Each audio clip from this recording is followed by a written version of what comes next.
Sexual selection is a form of intraspecific competition where animals compete for mates. Ordinarily, they do this by displaying a fitness indicator. A fitness indicator is some structure or behavior that has, for some reason, been determined by natural selection to be attractive. What qualifies as a fitness indicator can be extremely diverse. Many animals have flamboyant displays like the tail of a peacock, the eye stalks of the creatively named stalk-eyed fly, or the ornate rituals of the birds of paradise. Many others are a bit more confrontational, such as the ritual combat found in elephant seals or mountain goats. In humans, a negative fitness indicator is playing Minecraft. However, Minecraft is a potential case of sexual selection that allows us to explore how a fitness indicator may arise, explore what it may signal, and discuss how fitness indicators can be beneficial or detrimental to an individual organism. In real life, araneads, which are the spiders, are small-bodied, mostly sedentary predators that hunt with webs and venom. In Minecraft, spiders are large terrestrial ambush predators that primarily hunt physically. They seem to have filled the niche of apex predator in the overworld. We'll talk more about the hows and whys of this later, and also why it's important to mention, but for right now, it's important to describe some key traits. Number 1, spiders in Minecraft have webbing, but they do not secrete it for hunting. Number 2, some of them, inexplicably, web skeletons to their backs. And number 3, they're presumably R-selected. R-selection is a different thing to sexual selection. It is paired against K-selection. Both of them describe different methods of having children. R-selected organisms have a lot of children, but invest very little into their survival. K-selected organisms have very few children, but invest a lot into their survival. Due to how cave spider layers are primarily set up, I think it is much more likely that, much like real life, Minecraft spiders are R-selected, and that will kind of be important later, so keep that in mind. It is important to understand the evolution of sexual selection as we get deeper into this conversation.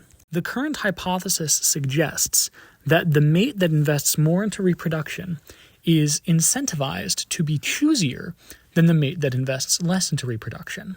In R-selected animals, like what I believe Minecraft spiders to be, the female invests oftentimes much more into the offspring than the male, because while there is very little parental care put into these animals, there is a much larger load on the female's fitness to produce large amounts of eggs. Therefore, there is a strong impetus put on the males to develop fitness indicators to respond to this greater pressure by the females. In real life, we see animals do this quite frequently. The fights between elephant seals and mountain goats are displays by the males that they are strong, they are able to withstand a lot of damage, and that makes them more appealing to females. Additionally, we see animals like shrikes, which are birds, very small and quite cute birds, that murder things quite brutally, keeping large larders where they display the corpses of the animals they've killed. I believe a similar behavior to be the root of why Minecraft spiders intentionally web skeletons to their backs. But first we need to establish some very light context. The Minecraft world is clearly one that has been recently ravaged by presumably human activities. Most animals we find in the wild display signs of domestication, and there are no predominant predators over most of the land, not to mention all the ruins.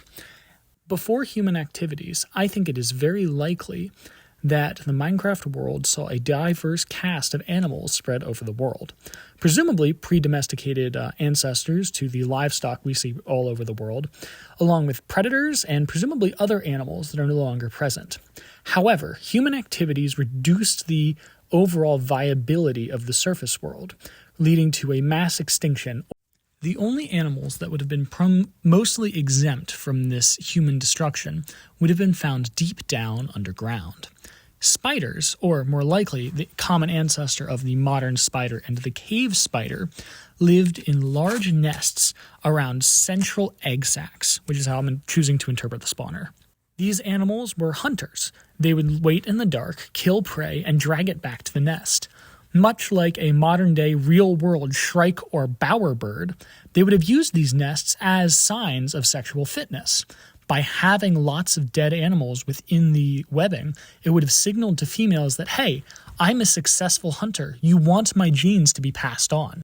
However, they only made these nests in the deep, deep underground, where they would have been undisturbed by other animals or magical creatures, in this case, moving around and potentially damaging them. As they get closer to the surface and begin diffusing over a mostly empty world, they would have been significantly de-incentivized to put as much investment into nests that were going to be destroyed anyways. During this time, I think they likely retained the behavior of carrying corpses. However, instead of bringing them back to a nest, they would take their most recent kill and web it to themselves, which would have acted as sort of a mobile larder that let them feed at their own convenience without having to worry about other predators. I think this was likely especially useful because humans would still have been around in much greater abundance than we see in the modern Minecraft world. And in that world, humans would have been extremely antagonistic to spiders, which would have been large physical predators that, as we see in the game, do not discriminate and sometimes even prefer to hunt humans, which does make sense. We are a much less dangerous prey if we're caught unawares, unlike the natural weapons of an animal like a cow, or the theoretically greater agility of a chicken, which would also give a lot less food for the investment it takes to take one down. In the real world, obviously magic is not real. However, in Minecraft, we see that undead creatures exist and are quite widespread. So, when spiders began taking human carcasses and they began reanimating while attached to the spider, they probably gave a significant fitness advantage. The spiders were already investing a lot into moving these corpses around, and so when they came back and suddenly gave themselves another advantage, especially because a lot of them target exclusively humans, it would suddenly have become an incredibly desirable trait. However, now the Minecraft world exists mostly post-human. You can still find villages, but villages are pretty clearly different from whatever the player character is. However, this was such an adaptive trait during the decline of humanity that it is retained into the modern day as a strong fitness indicator. This likely changes the selective pressures on these animals. Now, instead of a, look at me, I'm a fantastic hunter, it displays how capable you are even with an immediate and obvious handicap. This is thought to be similar to how peacock tails got so extravagant. They are actively detrimental to the animal's survival. However, they still show that this animal has genes that are strong enough to allow it to survive despite the incredible fitness disadvantage it gives them. Now that humans are mostly gone from the Minecraft world, and villagers are at such a state that it will likely take hundreds if not thousands of years for them to get even close to whatever we are level of technology, it is likely that the world will continue to heal. As it does, skeletons will likely get rarer and rarer, eventually becoming so rare that they functionally pass out of the quote-unquote collective consciousness of the terrestrial spiders. Whether or not large mammals, like the bears we also see on the surface, have another radiation that allow them to outcompete the spiders, or the spiders continue on in their own adaptive radiation, it is likely that skeleton as adaptive signal will no longer exist when the skeletons cease to be commonplace. However, for now, it is a fascinating, if highly theoretical, instance of sexual selection that well illustrates how certain fitness indicators can evolve, proliferate, and change depending on the evolutionary context. Thank you so much for watching. And to Dr. Hules, thank you for giving me the opportunity to make this video.